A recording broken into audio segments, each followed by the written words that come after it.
हाय. तर ही बाटली आणि हा जो काय प्रकार आहे, हा काय ते तुम्हाला सांगतो. या इकडे. माझ्याकडच्या जांभळांच्या बियांना कोंब आलेले आहेत आणि आता ते जांभळांच्या बिया आपण 1 लिटरच्या पाण्याच्या बाटलीत लावणार आहोत. तर जांभळाच्या बीला मोड आले की ती अशी दिसते. तर मोड येणं म्हणजे काय? तर हे बघा. हे जे इथून 3-4 पांढरे धागे दिसतात, ती आहेत मुळं. आणि हे दिसतंय हिरवं, त्याच्यावरती हिरवं टोक आलंय.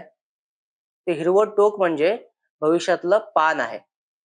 आता मी साधारणतः असं उभं करून लावेन जेणेकरून ही मुळं खालती जातील आणि हे पान वरच्या बाजूला येईल. आता ही जांभळाची बी मी लावणार आहे ह्या 1 लिटरच्या पाण्याच्या बाटलीत.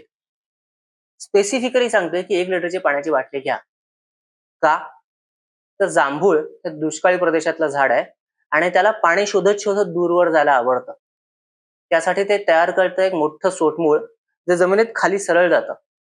आता त्याला आपण वाढायला जर जागा दिली नाही तर झाडाची पूर्ण वाढच खुंटेल.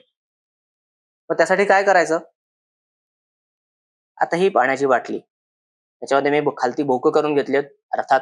त्याच्यानंतर ही अर्धी लेंथ मी भरली आहे गवताने. त्याच्यानंतर आमच्या घरचं कंपोस्टचा एक लेअर आहे आणि त्याच्यानंतर आहे माती. आता ही माती या बीला सपोर्ट देईल. त्याच्यानंतर हे मूळ खालती येईल तेव्हा तिथे याला वाढायला भरपूर जागा मिळेल. कारण मी जरी अर्ध हे गवत भरलेलं असलं तरी त्याच्यात रिकामी जागा, मोकळी जागा भरपूर आहे. आणि गवताचा दुसरा फायदा असा होईल की त्या मुळांना हे गवत कुजू देणार नाही, कारण तिथे खूप मोकळी जागा आहे आणि सतत तो ओलावा राहणार नाही. ओलावा इथून बाहेर पडून जाईल. आता ही बी लावायची म्हणजे काय करायचं?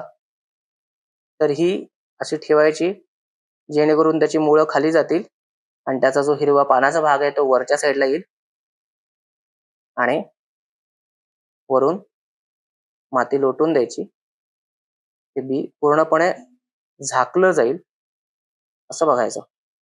अशा अजून अनेक बियांना कोंब यायचे बाकी आहेत. त्यांच्याबद्दलही जाणून घ्यायचं असेल तर फॉलो करा.